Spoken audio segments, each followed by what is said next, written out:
In the process of looking to acquire an existing business, you're going to hear people say different things about how much their business generated, how much profit it made, how much it earned, etc. And there's a general term called seller's discretionary earnings. Sometimes it's referred to as owner benefit or profit, etc. And it's important to fully understand the definition of what you're talking about, right? If you're going to compare different businesses, and sometimes the business sellers, many times business sellers have never been through the process before, so they're struggling to communicate in a way that makes sense, but also, reflect their business in the best possible light. Anyway, this is Brian Stevens with BuyBizUSA, selling America's best businesses, and this is Business Buyer Tip: understanding sellers' discretionary earnings. So we're going to talk about what that is, what it's not, and how people go about defining that real quickly. And hopefully this will be great assistance. If you want to reach out to us, our website is BuyBizUSA.com, and you can find our contact information there as well. But let's go on to the formula real quick. I know you're probably keeping busy. The seller's discretionary earnings. First of all, there are a number of different things that you can say about a business, how much it earned. And people say, well, the amount of profit at the very bottom line is of their tax returns. Is that the earnings? Is it how much the owner put in his or her pocket at the end of the year? There's things called EBITDA, earnings before interest, taxes, depreciation, amortization, and that's one thing. And SDE, or owner benefit, is still another. And understanding the difference between the two, I'm going to make it real simple. Basically, SDE, and you'll hear it referred to as other things as well, like owner benefit, is the amount that just one working owner in the business is going to be able to take out of that business over the past 12 months or the last full year, however they want to measure the time frame in. And it's to represent, if you were to buy the business, how much if you took over the business, could work in the business. And that's very different from EBITDA. It's similar, but the difference being mostly that if you were going to open up several of these particular businesses, maybe they're pizza restaurants, and you wanted 20 of them, you can't work full-time in each of the 20 restaurants, so you'd have to hire managers, obviously. And that key difference is in general, the difference of paying a manager to run the business versus you as the owner taking over the business. So EBITDA is with a management in place, paying a market rate for that manager, as SDE is the measurement of all the things you get if you're the owner, and we're going to talk about some of those details of what that involves right now. Okay, it's one working owner only. So I've seen a number of times where people said, hey, my wife, my kids, we work in the business, or my spouse works in the business, and we bring home all this great money. Well, they're probably not going to, the other family members are probably not going to still work and then give you the household income to your home. They're going to want to get paid market rate, or they're going to be moving on, and you're going to have to replace them with working owners, or working employees rather. So you want to just talk about the one working owner, which is you, and you'd have to replace any of the other family members that are getting overpaid or underpaid, doesn't really matter, into a market value. As an example, let's say the owner is working in the business and paying herself $100,000 a year, but she's also paying her spouse $50,000 to do the books and records. Now, that spouse is not going to stay with you most likely, and you might find out that $50,000 is not the right price for a market rate. In other words, if you're going to replace them, you might find out that the average person doing that same work is really getting $25,000. And so the difference between the $50,000 and $25,000 would mean that you would capture another $25,000. It could work in the reverse way too, though. They might have one of their kids working in the business and making a certain amount of money, and the kid's going to move on with the family when they sell the business, and you find out, well, if I had to hire somebody to replace that kid, I'd have to pay a lot more money. I'd have to pay $20 an hour instead of $12 an hour. So you'd have to adjust the figures to reflect the market value of other people working in the business. Okay, so hopefully that makes some sense. And again, if you have questions, you can reach out to us at our website, or ask me some questions on details. I'd be glad to. Okay, there's these things called non-recurring income, right? So non-recurring income is income that's on the books and records for one particular year, but you're not going to see it all the time. An example might be if somebody was to sell off a whole bunch of old equipment and get their business rolling. Maybe they had a whole bunch of stuff in the warehouse, a variety of trucks they weren't using, or coolers or what have you, and so they had this other $30 or $40 or $50,000 that was one time on the books and records. Well, the business isn't the type of business that they're going to be doing that every single year. So you'd remove that from the cash flow and saying, well, I am not going to see that. So when you're determining you're trying to project forward how you're going to do based on how they've been doing, you're not going to have all this one-off type of stuff you're going to sell. Other examples, several years ago in Florida and along the people on the Gulf Coast, BP came in, had an oil spill, and they gave checks out to people who filed in the proper way, and they got these nice checks for $5,000, $50,000. I don't know how high the numbers were, and they showed up on the books and records because that's where you'd put them as part of the cash flow for the business. But you weren't expecting to get a BP oil spill check every year, so you'd remove that from the cash flow. Another situation might be they finally win a lawsuit after several years, and that money's in there. So always confirm with your accountant. And I always remind people, please, if you're looking to buy a business, get the professional assistance that you need, particularly legal assistance, particularly good accounting assistance. And we're business intermediaries. We always recommend that you work with somebody that can guide you through the process as well. We're here to help, but certainly go get the support where you don't really know for sure on something. Okay, so remove any non-recurring income and add back any non-recurring expense.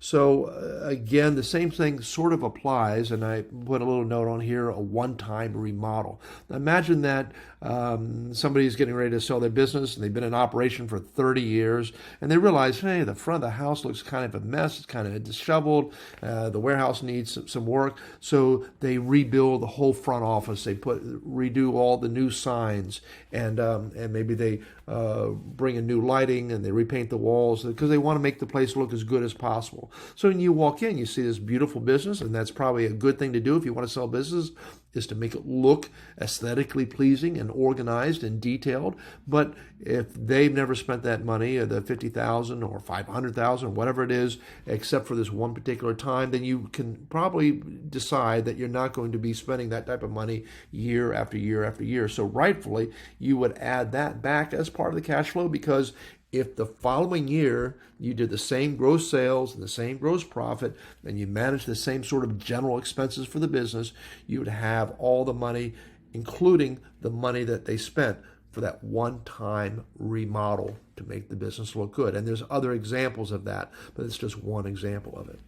Okay, depreciation. That's a write-off that the government allows you. Is not an actual cash flow. You're not spending money on depreciation. And so quite often people will put in their taxes a depreciation amount. So there may be $20,000 depreciation. That's a non-cash figure for the taxes, etc. But it's not really any amount that's being spent in the business itself. So depreciation gets added back. Okay, amortization is a lot like depreciation. It's something the government allows you to write off, so you minimize having to pay taxes. But it's for the intangible things, the things you just can't touch. It might be for maybe a franchise rights, or it might be for something along the lines of a non-compete clause that they paid from the person that they bought the business for in the past. And again, check with your accountant for the details and accuracy of what is a proper amount for amortization, depreciation. But this is just to help you generate the right questions and build some awareness. Non-operating income.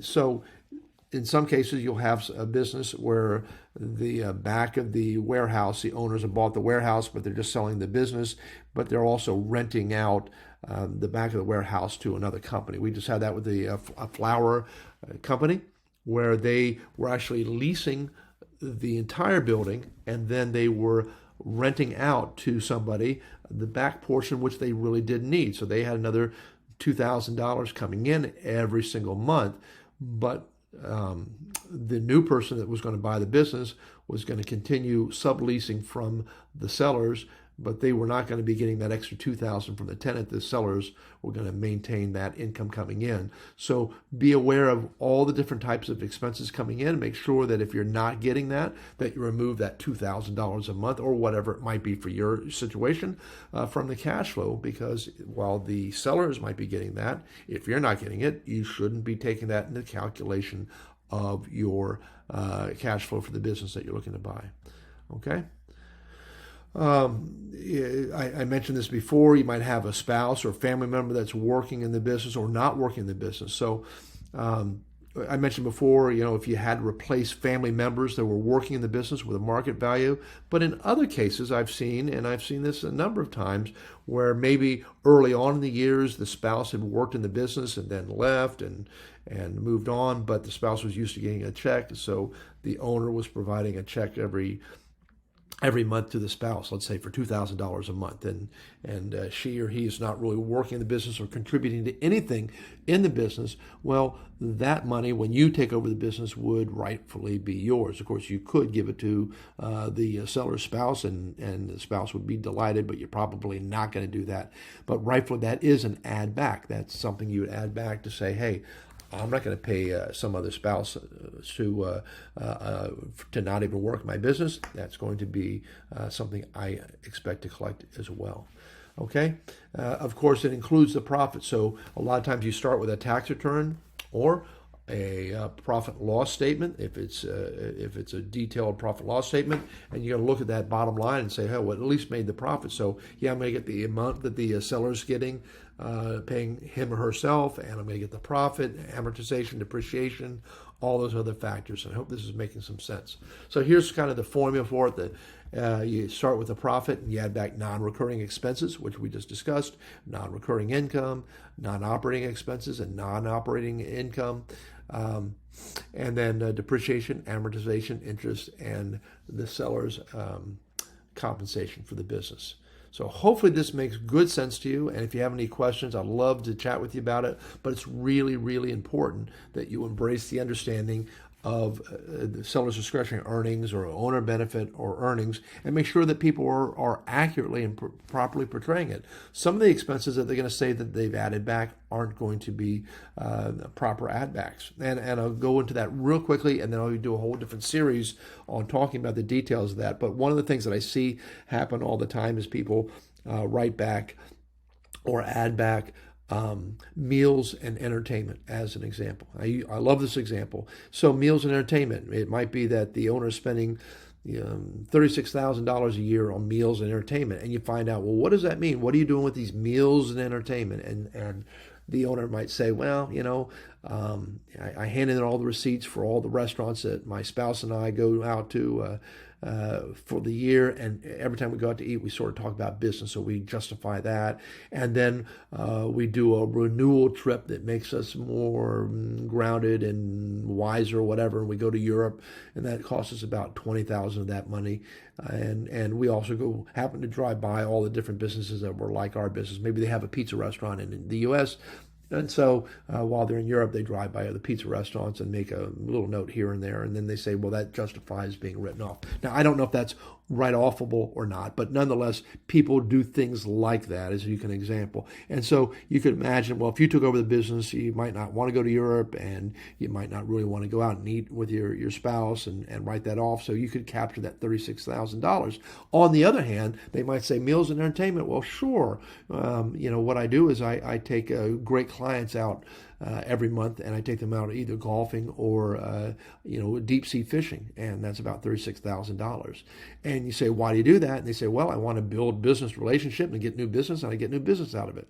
So that would not be something you would add back, because that is kind of a central way that the business runs. Another example might be another person might say, well, we spend about $3,000 a month, and we celebrate birthday parties and milestones, accomplishments, awards, etc. And again, that would not be something you would normally add back, because if you were to take over the business and you want to run it in a similar style to what the other person's doing, you'd want to get the benefit of the excited employees, or in the previous case I just mentioned, you'd want to have those customers that are excited and staying on, so you'd be playing golf or deep sea fishing or a combination thereof. So understanding the difference on those is really, really key. I hope that makes a lot of sense.